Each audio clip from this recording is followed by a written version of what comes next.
Hello, everybody. This is Amanda Elo'esh, your quicker waker upper. You are tuned in to Inalienable Sovereignty Conversations for Elevation. And I am really excited to be sitting, well, not sitting next to, but it looks like we're sitting next to each other. I'm here with Mai Vu, and she is a longtime friend. I know that she has been a personal champion for me. She's shown up for me in amazing, beautiful, helpful ways. And this is what I've seen her doing for women ever since I've known her. Welcome, Mai. Oh, you're on mute.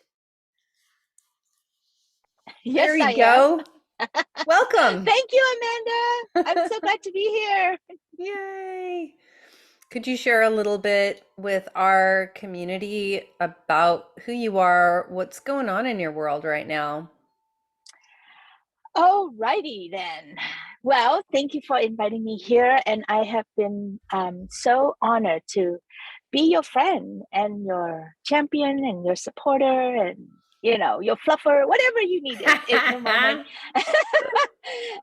And also study from you because you are an amazing priestess in your own right. And you have access to another world that we all need access to. So I am totally on board to be here. Yeah. And personally, I have been coaching for the last 30 years. Wow. I am the first certified Asian female coach in the world. Whoop, whoop. Wow. And I have trained over 2,000 life coaches. I mean, I say this because a long, long time ago when I was a baby coach and the coaching industry just started, you know, that was my dream, my little thing. I saw it and I came and I conquered kind of thing. Yeah, you And I did. always wanted to be of service and to be able to live that life that I wanted to live, not the life that was prescribed to me. So Hmm. I have been doing that and supporting women around the world doing that. And my specialty is to help you save your marriage or to help you date again and really break out of the old patterns of relationship and find having the kind of relationship that you deserve and really want. That's my Mm, forte. that's beautiful. And I know since I've known you, your partner, beloved, he has just shown up so beautifully for you, and it's been lovely to see the adventures and the challenges that you've had and the way that you've moved through it. If you feel like sharing a little bit about your personal journey with him, I would love to That's hear. so funny that you asked that question because that is the conversation for today, Amanda. How did hot I off know? hot off the press. No one has I have not talked about this publicly and we're right in the midst of it. But the good stuff first. So Yeah. yes, after my marriage of 18 years broke apart and I really had to undo and study myself and try to understand how could two great people devoted to each other end up flatline and divorced. So I learned something and I was able to apply it into my life and write a book about it and help other women do it. Of course, in the process of that, I was ready and I manifested my current partner, Keith. And everyone in my community knows him. He's amazing, super gentle man, loving, supportive, and really uplifted me into my full self of where I am today. And I am always so grateful to his love.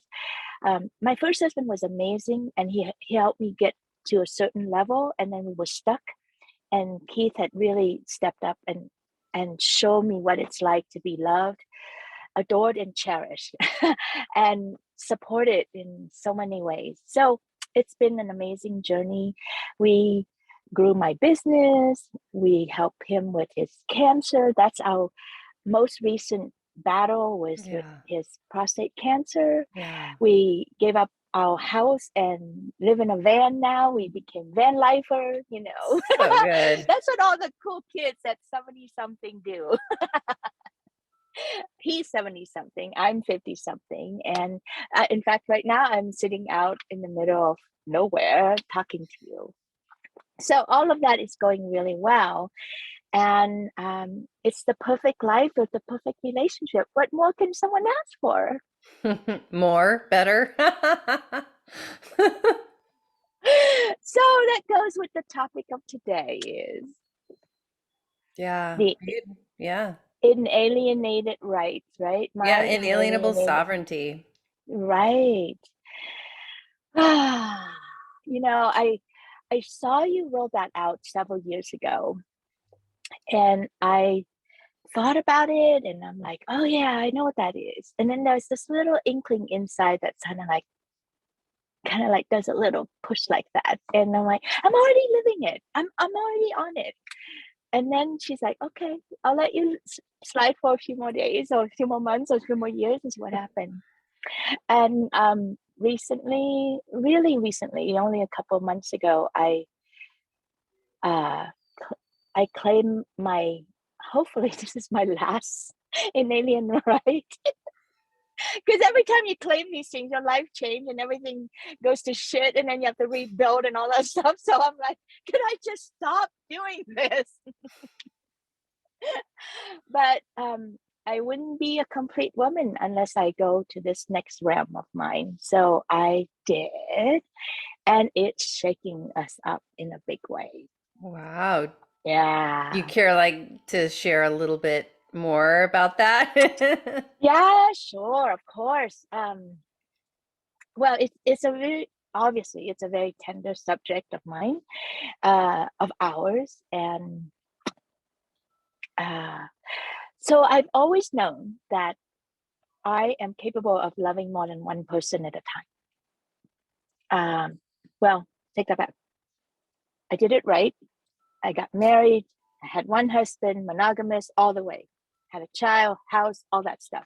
And then that whole thing broke apart and made me look at myself and see who I was. So I went to 3 years of really self discovery. And I realized that, oh my gosh, my capacity for love is so much bigger than just one person.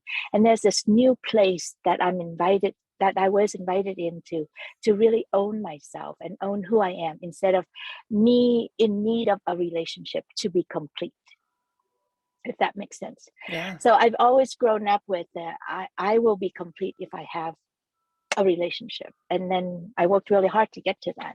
And then it broke apart. And then I have to find myself.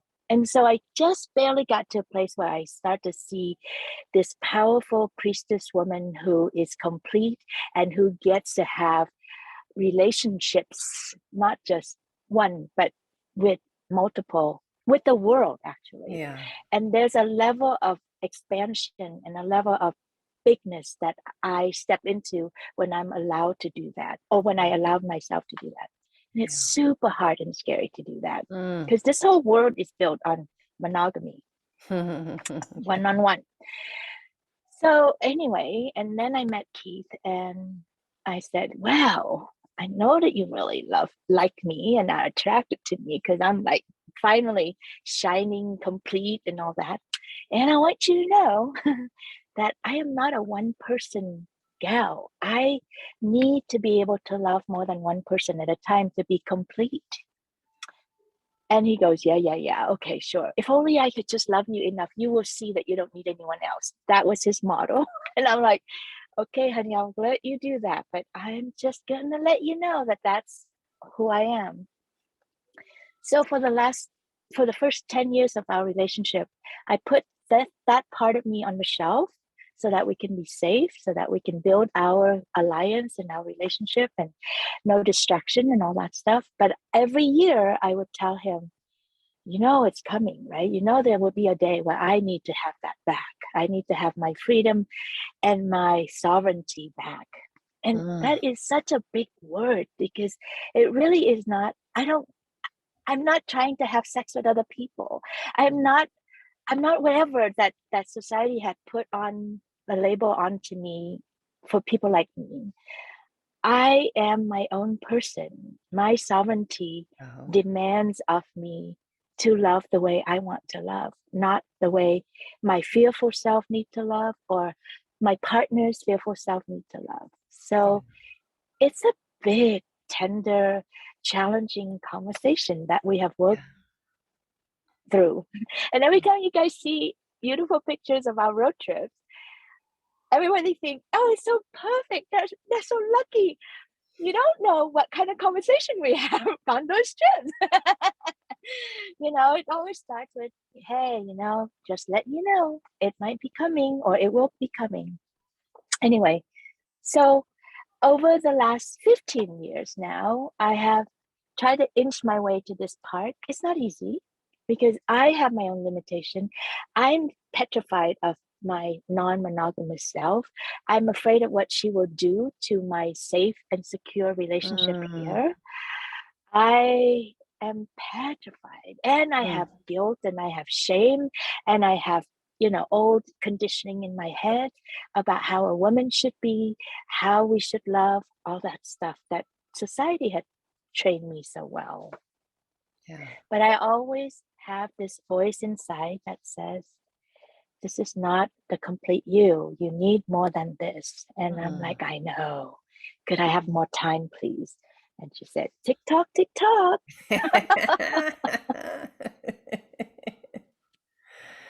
Wow. Anyhow, Yeah.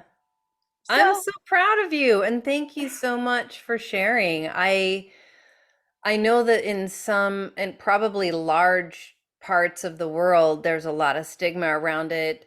As you know, I'm here in Northern California, and California is known for being a little bit more open that way. And I've been, I was actually polyamorous for more than a decade and had a lot of really beautiful experiences with that. I'm from a polygamous, not my immediate family, but a lineage of polygamy, Mormonism, and felt like it just was in my DNA.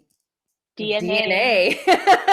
And I really, really admire and respect the whole idea of, and I still believe like the heart, trying to put limits on the heart and love doesn't work. Love is love, and love is amazing, and it's important to me to support the authentic desire that emerges. And I will share, I'm in a monogamous relationship that I love, and in a way, like for me personally, it was like, oh, I'm poly, this is so great, it's great to have the freedom. And there were a lot of times where I was in communities like sacred medicine communities, and I saw, medicine people in partnership and in monogamy, and there was something inside of me that really longed for that. And for me, it was an evolution of like really, like, my life in service is so about loving everybody, but on the romantic side, like, I'm just so sensitive energetically that I knew I either needed to be a little bit removed from my partner, like a little bit, like, okay, my autonomy, my inalienable sovereignty, but it also can't really let you in super deep in that polyamory because there's just so much other energy and it impacts me. And so what I knew, like what I really wanted for myself, for my own well-being, was to attract a partner who really met me on multifaceted levels, to activate, gave me permission to have friendships and love with other people, but not that sexual connection, and to really be, like, clean, immaculate, sacred, tantric relationship. And I found that person, and monogamy is where it's at for me. But I am so supportive of, and I love, I love that you're doing this and speaking out about it, because the heart knows, you know, the heart knows, and trying to limit the heart just, it creates so much bleh, inauthenticity, and then like it comes out weird sideways. And I'm just so happy for you. Well, for me, it's not about the end goal. It's the what does it take for me to claim my real self, my, Yeah. in this case, non-monogamous self, Yeah. right? And I find it so fascinating. And that's why I wanted to talk about in conversation with you, because it is about claiming our sovereignty. Yeah. This is not about sex. This is not about Yes. May needs to get fucked by Exactly. many people. I already done that. I'm good with that. But and it's not even about the lover or my current partner or whatever, right? It is about me. It's Yeah. like for me to be honest with myself, and then to have the guts to speak up and to cultivate my pathway along Yeah. the way to help me inch my way here. 15 years of working with myself. It looks like I'm working with my partner to get him safe and ready, but really, no, it's me. 15 years of working with myself to inch Mm. myself toward this. Hmm. And then the last 5 or 7 years to like call in the one, or call in the partner, the new playmate, and keeping this one, right? And that all of that has me hit my walls like crazy. Mm. And and I have to find my own truth.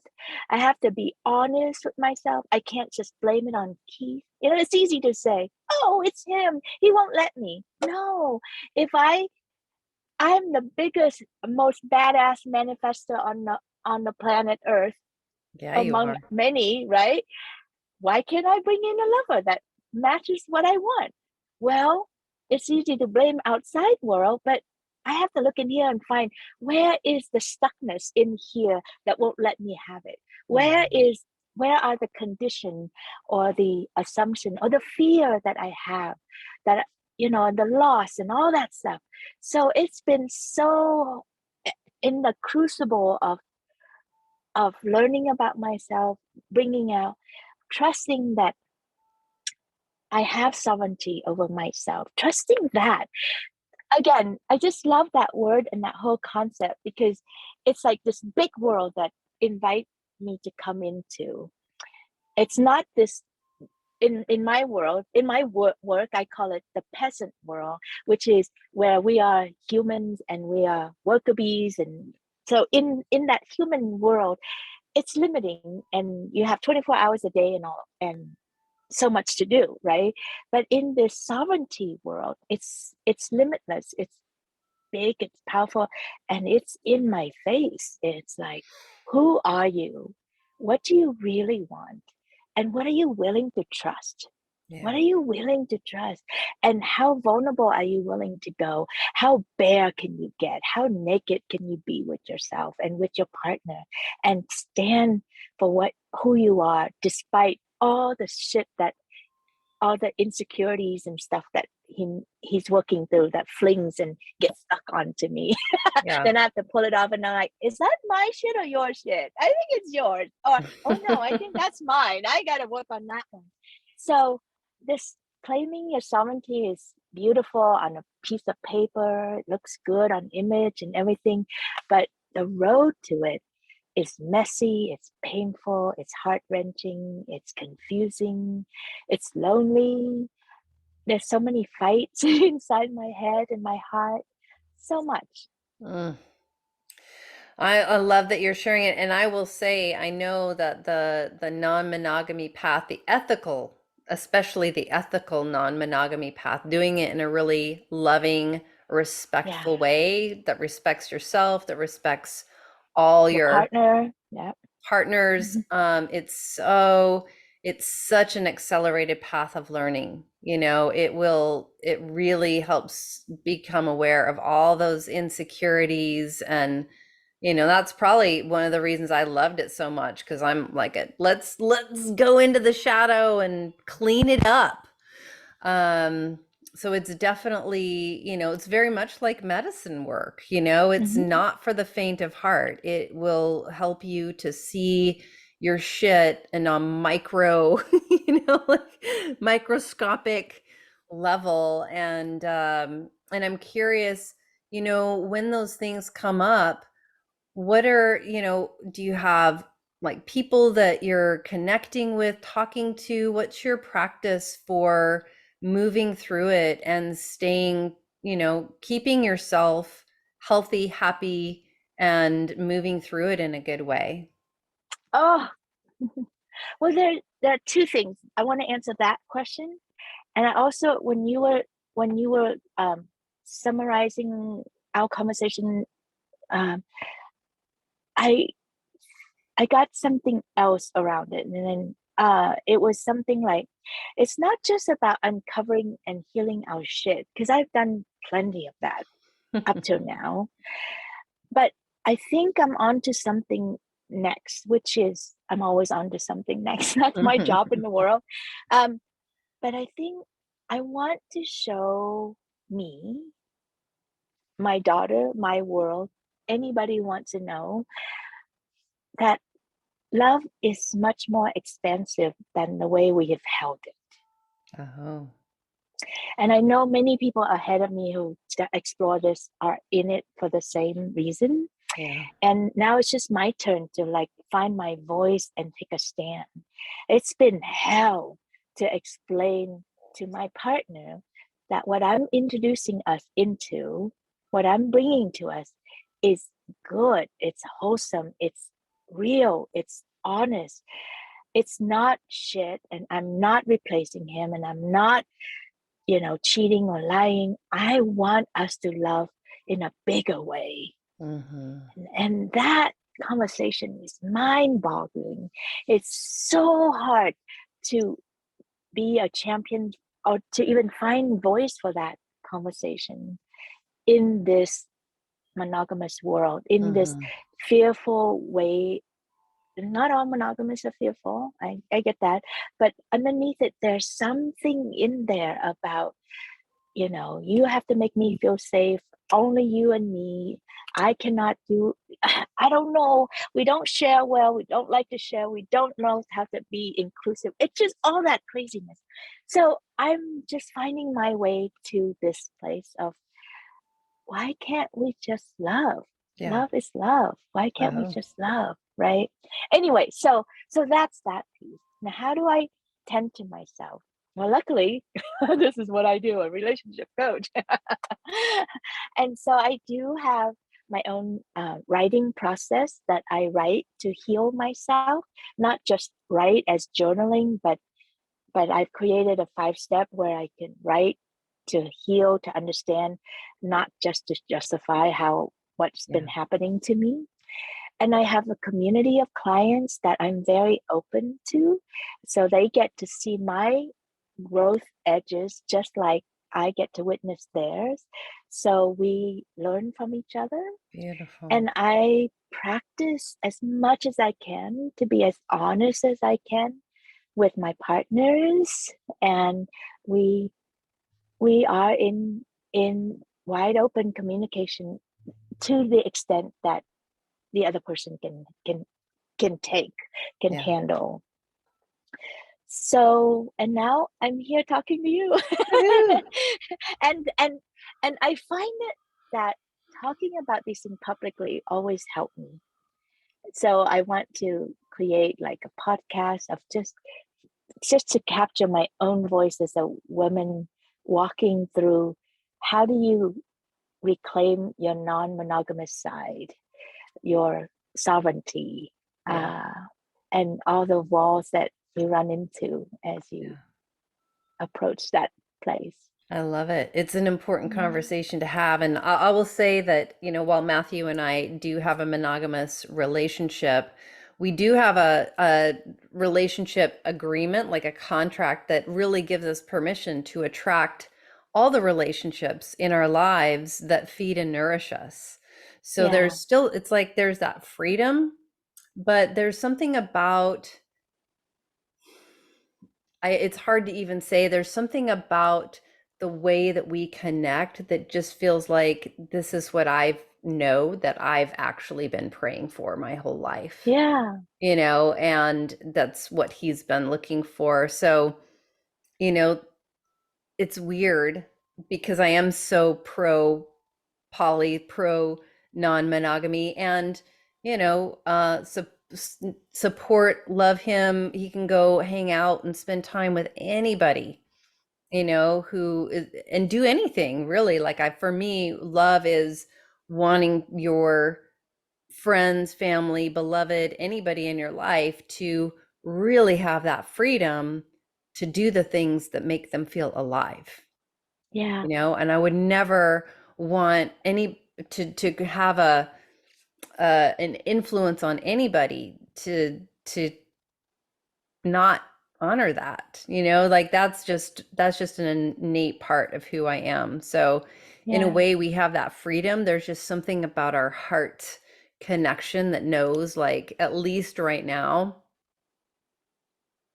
we're still, I guess maybe we're just in that, we're still forming and celebrating and in the cocoon, of co-creation as a couple, which I honestly feel like for people who do have a loving partnership, who are considering it, I think it can be really helpful to, if you know that there's a lot that you want to co-create, to really give it, that priority, whether it's the first year or whatever, or we celebrate our relationship, you know, we give each other more time than, I don't know, but it is important to honor that too. And nobody's a cookie cutter. And then you get another person's dynamic in there and it's completely unique, and paying attention to all those pieces. It's like the shamanic relationship with the world, right? We can't just, oh, this is my thing, I'm going to use it the way I want, pick it up, take it here. It's very different than being in constant relationship and tuning in, like, how are you feeling? Do what's going on with you, and navigating it. And it requires a lot more slowing down, listening, paying attention to, honoring, working together to move through it. So I'm just like I said, I'm really excited for you, and also really grateful for you bringing that topic, because we haven't actually talked about it here on Inalienable Sovereignty yet, and I think it's important for me. In Northern California, uh, it's pretty common, in the many communities I've been in, but worldwide it still can be taboo. It can be very triggering for people. So thank you for bringing that in. And how can people who are intrigued by this and want to stay connected with you, how can they get on your train? Oh, yay. Everybody's welcoming on my train. You know, I can you see my phone number? I Mm-hmm. posted up there. Okay, good. Mm-hmm. So over the years, I've been at this game for 30 years now, and the one consistent thing is time with me. If you get 15 minutes or 30 minutes with me, you'd be amazed at what you get out of that conversation. So that's the best gift that I could give you. And it's the Beautiful. only thing that doesn't change in my phone number. So you are welcome to WhatsApp me or um, text me. Don't call me because I don't check my voicemail, and don't email me because I don't check my email either. But you are welcome to WhatsApp me or text me and ask for some time with me. I would Beautiful. totally welcome that. Um, and I always trust that you honor this precious gift, so you Yeah. wouldn't use it to spam me or send me dick pic and all that stuff. I'm just past that time. It doesn't do anything for me. However, anyway, I know that whoever watched this doesn't do that. I just put that Yeah. in for fun. Yeah. So that's that. And then the other thing is, this is one of my branding, and I have a community called Bold Brave Women on Facebook and also on Instagram. I think on Instagram it's Women E, and so join my community Beautiful. and stay in conversation with me, and come as close as you want, or stay on the fringe and watch and observe. It's all good. So beautiful. And I'm going to say your phone number for people who are tuning in on podcast.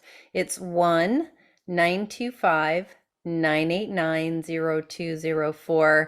And I will definitely be staying in touch with you because you've always been an inspiration and continue to be. And I just love the way that you love. I love the way that you've loved me and been such a great support in my life. So blessings on this blooming, this blossoming for you, and blessings on the foundation that you have with Keith, and may it be strengthened by all that you're doing and grow. And would love to have you come back and share, in a little while how that's all going. Would be If lovely. I have it my way, I would come back with Keith and Yes. and Yeah, well, absolutely. I want to honor him with Keith and Paul, but I don't know if I will achieve that in this lifetime.